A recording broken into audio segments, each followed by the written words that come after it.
untuk penuntutan hanya 20 hari. Dan juga di pengadilan hanya 30 hari, Bang. Jadi sangat terbatas sekali. Terutama bagi penyidik hanya 30 hari. Ketika mereka nahan, biasanya yang ditahan itu adalah pelaku-pelaku di lapangan.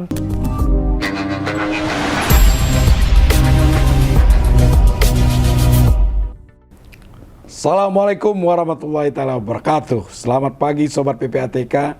Jumpa lagi kita di Jumatan Jumpa PPATK Pekanan bersama saya M. Natsir Konga. Sobat PPATK sudah hadir di studio kita ya, Bapak Syahrijal Syakur SH. Beliau menamatkan S1 di Universitas Diponegoro Fakultas Hukum dan melanjutkan pendidikan di Unsula ya, di Semarang juga. Sobat PPATK, Pak Syahrijal Syakur ini jaksa terbaik yang ditempatkan di Pusat Pelaporan dan Analisis Transaksi Keuangan. Kita berbincang-bincang terkait dengan hasil kajian ya yang beliau lakukan tentang bagaimana efektivitas penyidik PPNS di dalam menyidik tindak pidana asal kejahatan di bidang perikanan.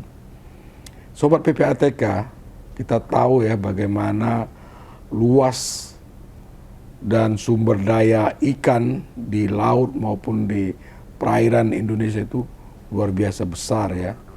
Zamannya Bu Susi, kita tahu sendiri bagaimana banyak usaha-usaha ikan ya yang ada di Vietnam misalnya, Filipina, di Cina itu bahkan tutup karena ketegasan kita di dalam menindak pelaku kejahatan perompakan ikan yang ada di wilayah Indonesia. Nah, baru-baru ini Sobat PPATK, PPNS, seluruh PPNS sebenarnya ya, itu terbantu sekali dengan putusan Mahkamah Konstitusi nomor 15 tahun 2021 di mana putusan itu menyebutkan bahwa penyidik pegawai negeri sipil itu dapat melakukan penyidikan terkait dengan tindak pidana pencucian uang. Nah, semangat ini kan harusnya diambil gitu ya oleh PPNS, khususnya yang di perikanan. Tapi sejauh ini kelihatan nih Pak Syakur belum nampak ya. Padahal kan kewenangan udah ada ya. Kita tahu misalnya di beberapa waktu lalu Polda Jambi juga sudah mampu ya mengungkap kejahatan di bidang perikanan gitu ya sampai ke intelektual dadernya kan. Nah, ini udah ada kewenangan gitu. Dan Sobat PPATK supaya tahu saja kita kerugian di perikanan itu per tahunnya sampai 50 triliun. Itu sebuah kajian yang valid saya kira ya.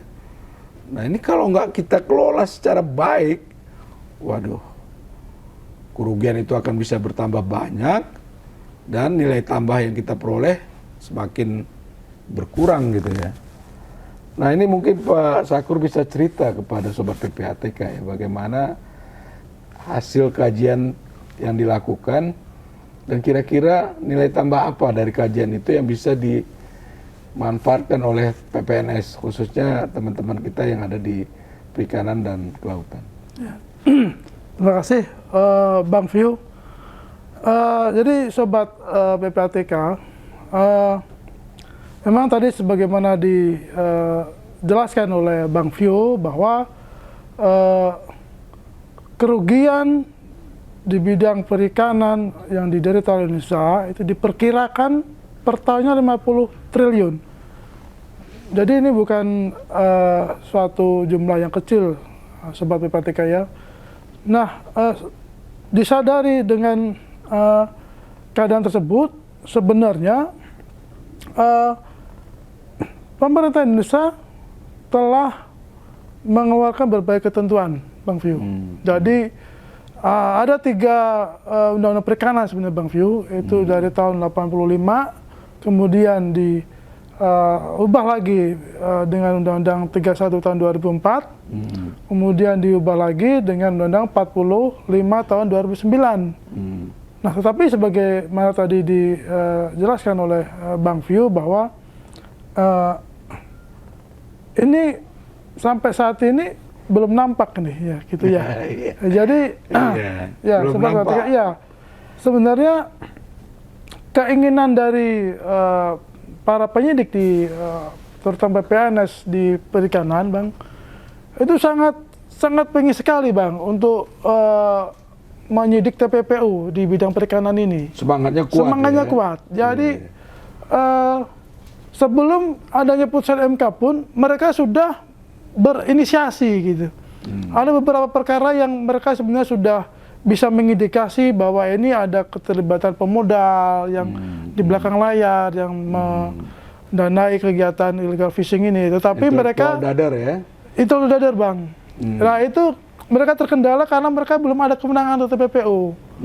Nah, sebenarnya dengan putusan MK ini tadi Bang Vio bilang bahwa sangat terbantu, memang sangat terbantu, Bang. Dan bahkan pasca putusan MK pun kita sudah melaksanakan workshop, Bang.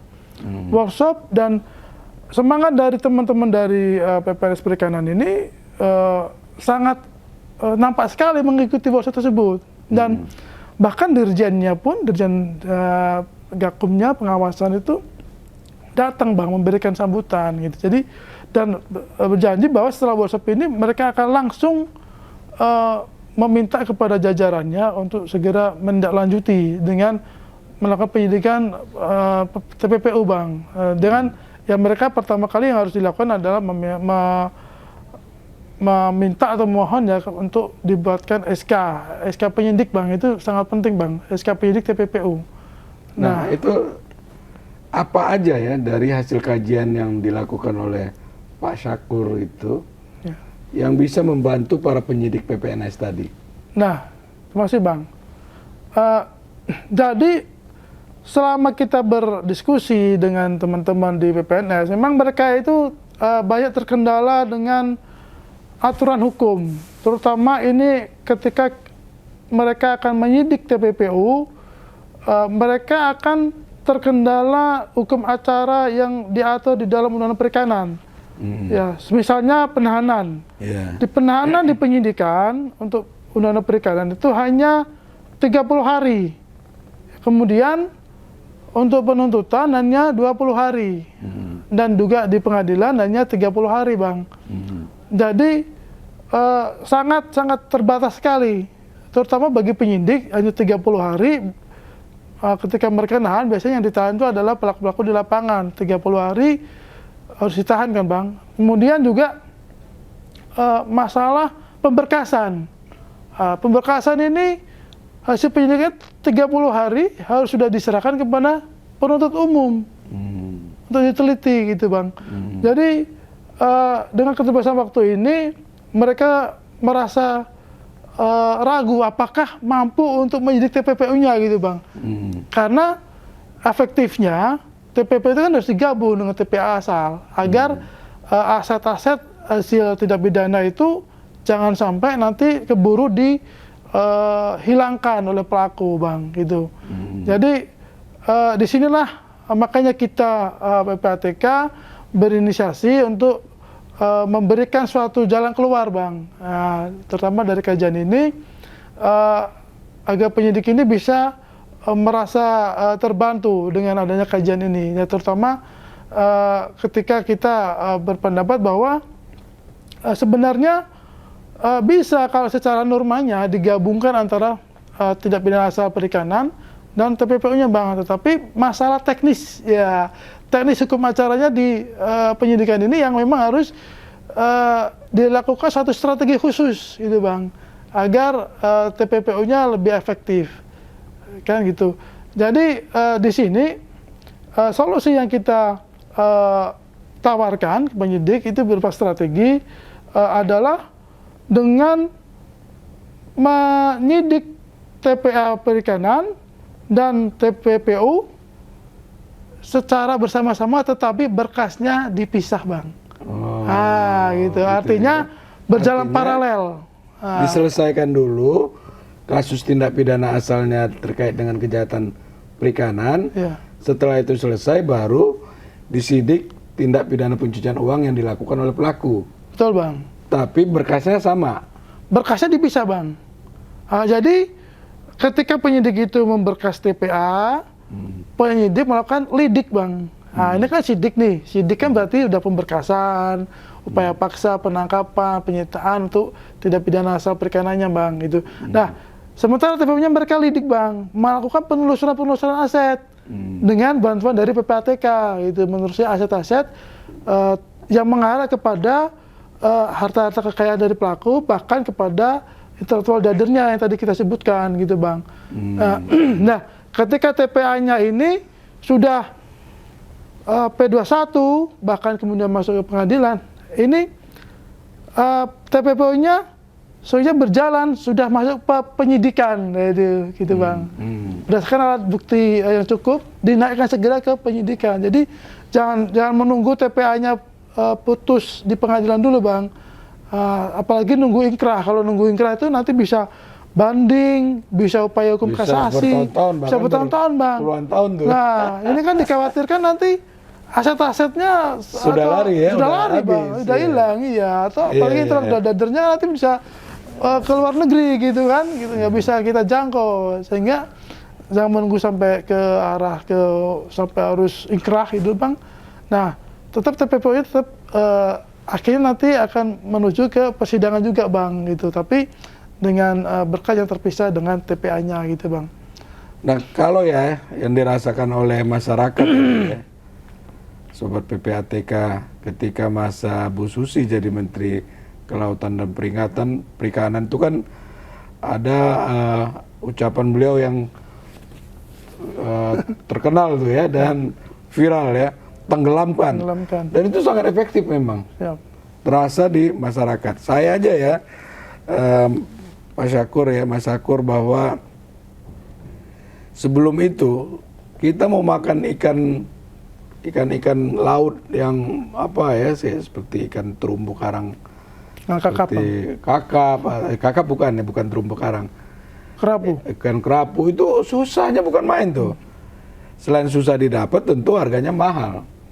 Saya pernah lihat juga begitu banyaknya ikan yang ada di di pulau seberang Batam itu, tapi semua diekspor keluar, gitu. Nah, jadi memang kadang-kadang ditenggelamkan itu sangat efektif itu. Kalau ini kan prosesnya waktunya lama sekali ya, dan apalagi banyak kasus yang belum kelihatan juga, gitu. Nah, apa kira-kira yang bisa segera dilakukan ya oleh PPNS nih dari hasil interaksi yang dilakukan dengan teman-teman penyidik PPNS Perikanan nih, Mas Syakur? Iya, Bang. Terima kasih, Bang Fiu.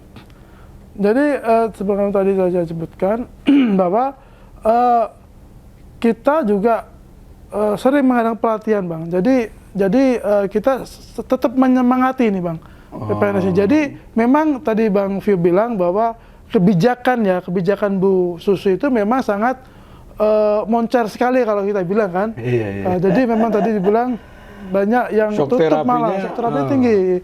Tetapi itu hanya sementara, Bang, dan itu pun sekarang pun ya kebijakannya kan berubah, gitu ya. Akhirnya kan tetap akhirnya ya tidak berlangsung lama lah, gitu ya.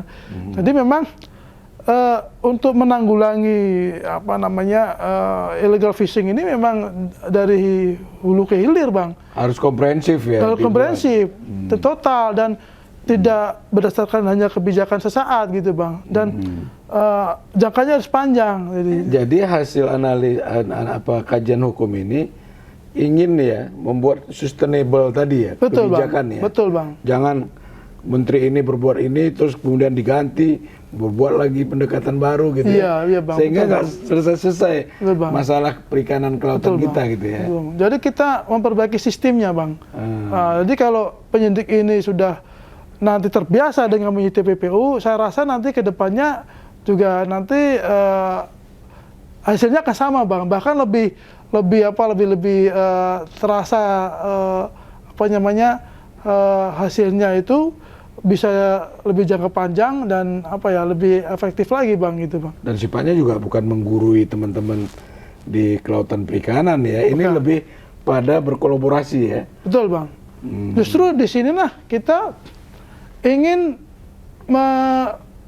meningkatkan peran PPATK Bang. Selama ini kan kita sudah ke penyidik polisi, sudah kejaksaan, sudah kan Dan gitu sudah ya. efektif ya. KPK sudah efektif Bang. Banyak kasus-kasus di kepolisian yang terbongkar betul, ya. Betul Bang. Lewat hasil analisis PPATK. Iya.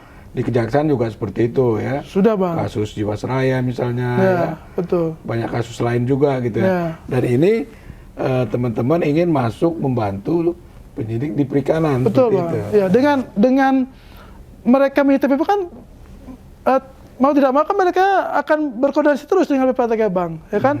Untuk hasil analisis, untuk keterangan ahli kan, berbagai asistensi kan. Jadi kita ya dalam hal ini kan peran PPATK juga sangat besar sekali Bang, untuk istilahnya untuk menanggulangi illegal fishing ini. Dan memang belum lagi di bidang pelatihan Bang, kita kan juga sering diundang gitu sama teman-teman dari PPNS Perikanan atau TNI AL juga Bang, untuk untuk memberikan ya pencerahan terkait dengan ini. Dan itu juga kita terus dorong-dorong terus Bang. Gitu Bang. Ya, jadi memang kita harus sering kolaborasi, dan mudah-mudahan PPPS ini mungkin dengan kompetensi mereka yang meningkat, ya mereka sudah bisa lah sejajar dengan teman-teman penyidik yang lain mungkin.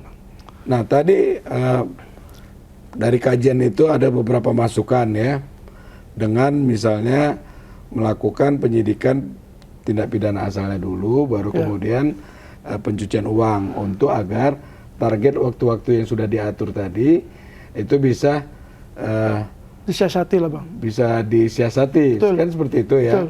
Kemudian ada strategi-strategi tentang bagaimana kewenangan dari pengadilan perikanan ya. Betul Bang.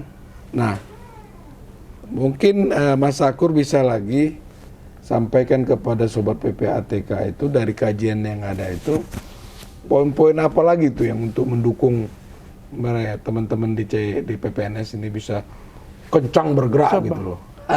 Iya Bang. Jadi begini Bang Vio, Sobat PPATK, bahwa penanggulangan illegal fishing dengan menerapkan TPPU tidak hanya kewajiban dari penyidiknya Bang, tapi juga meliputi jaksa, penuntut umum dan juga hakim. Dan ini mereka harus pemahaman nih, gitu kan? Harus sama pemahamannya. Harus sama pemahamannya Bang. Jadi ketika penyidik ini menimpakan kejaksaan, misalnya jaksa juga sependapat dong dengan penyidik, oh ini bisa dilimpahkan ke pengadilan. Nah, pengadilan juga harus pendapat seperti itu. Nah, satu lagi temuan yang kita teliti, bahwa ketika lokus delikti dari illegal fishing itu misalnya di wilayah yang ada pengadilan khusus perikanannya Bang, gitu. Nah, apakah pengadilan khusus perikanan itu berwenang untuk mengadili TPPU-nya? Nah, kalau kita melihat Undang-Undang Perikanan Bang, pasal 73 itu memang tidak secara ekspresif verbis diatur bahwa bahwa pengadilan perikanan ini berwenang mengadili TPPU Bang. Nah, tetapi kan kita berprinsip kembali nih kepada hakim, bahwa hakim itu adalah mandiri, dan hakim harus menemukan hukum, aku bisa membuat hukum ya berdasarkan undang-undang kekuasaan itu Bang. Jadi di sini harus kita lihat juga prinsip peradilan sederhana, cepat, bayar ringan gitu Bang. Nah, itu prinsip pokok yang harus dipegang Bang. Siap ya? Gitu Bang. Jadi salah satu hakikat dari Undang-Undang Perikanan ini adalah terwujudnya efisiensi dan efektivitas penegakan hukum di bidang perikanan ini Bang. Ya. Artinya apa? Artinya kan berarti perkara-perkara yang terkait dengan perikanan, contohnya TPPU, ini kan juga harus diadili juga Bang, gitu loh. Dan kalau peradilannya ini misalnya nih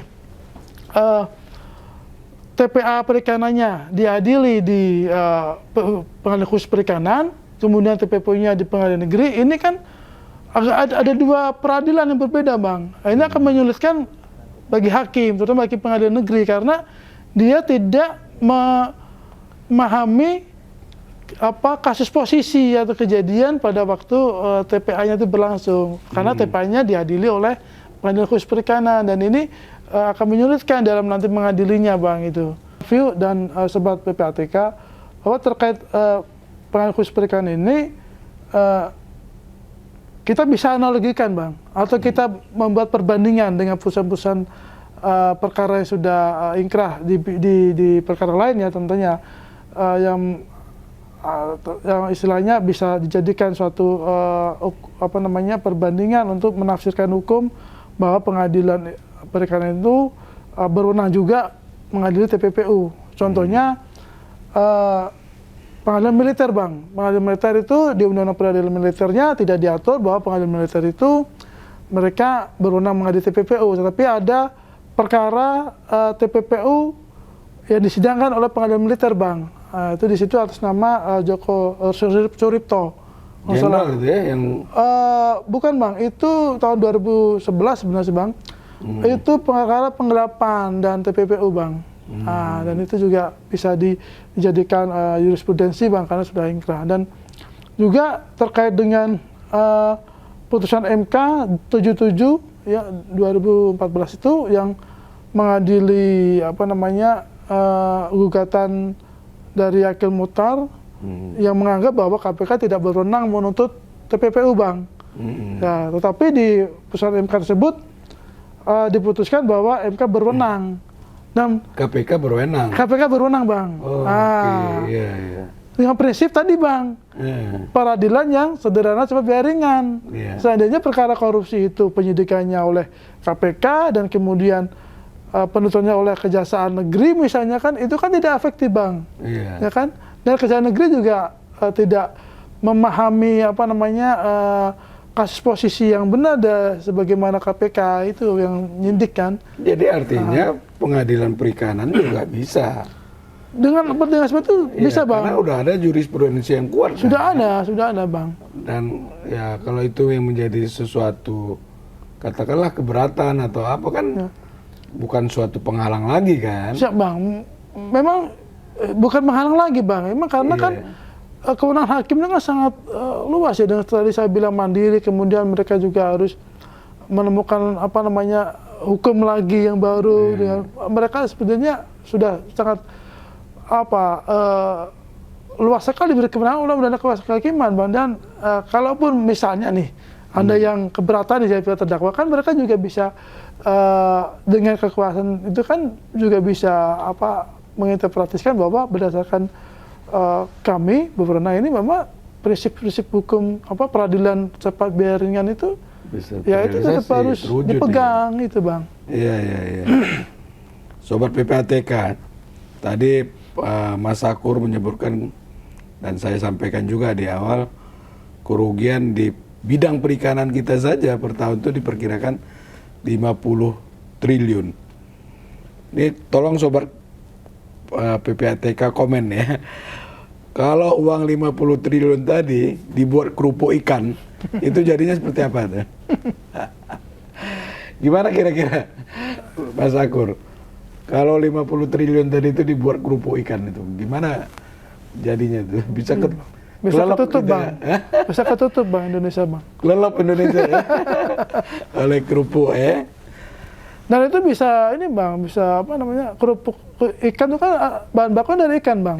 Kalau yang membuat itu kan bangsa sendiri kan bisa menghidupkan ekonomi dari rakyat, betul, Bang? Persis, ya. Artinya kalau kita tekan kerugian negara tadi 50 triliun, katakanlah kita bisa selamatkan separuh ya. Betul.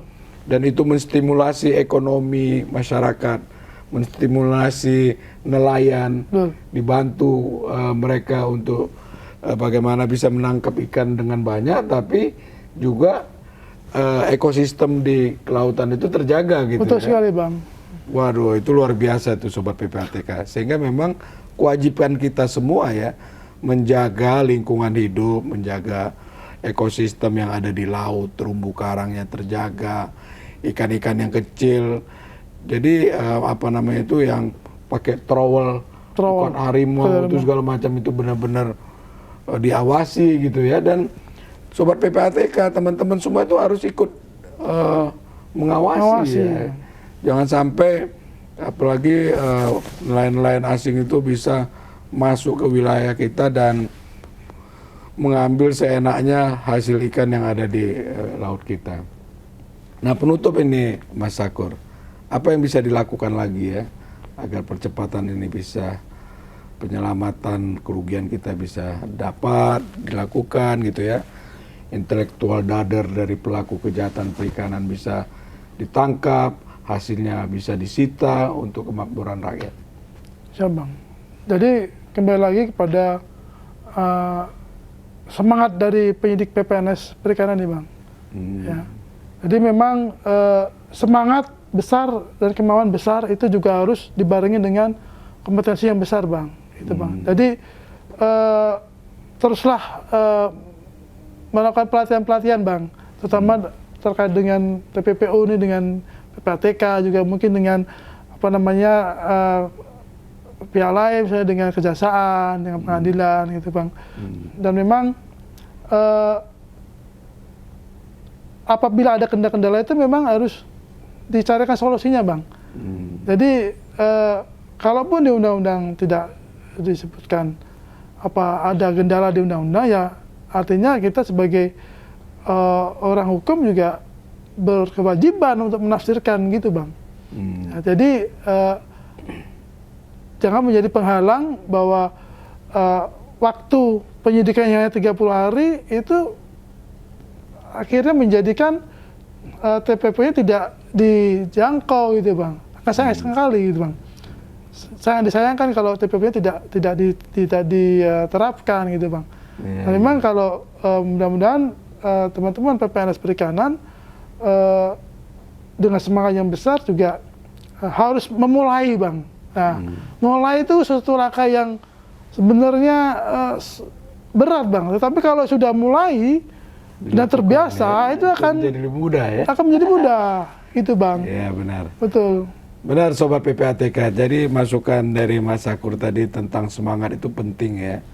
Tapi semangat untuk negeri ya. Betul Bang. Bukan semangat untuk memupuk kekayaan buat pribadi. Betul ya. Bang. Betul sekali Bang. Oke Sobat PPATK, banyak sekali ilmu yang kita peroleh ya. Dan dari kajian ini benar-benar menurut saya itu untuk diterapkan tuh sangat efektif ya. Bagaimana tindak pidana asal kejahatan perikanan itu disidik, lalu kemudian setelah itu disiasati dengan melakukan penyidikan tindak pidana pencucian uang. Orangnya dapat ditangkap, intelektual dadarnya bisa ditangkap, kemudian hasil kejahatan itu bisa disita untuk kemakmuran rakyat. Oke Sobat PPATK, jumpa lagi kita di Jumatan. Jumpa PPATK Pekanan. Kalau bersih, kenapa harus risih?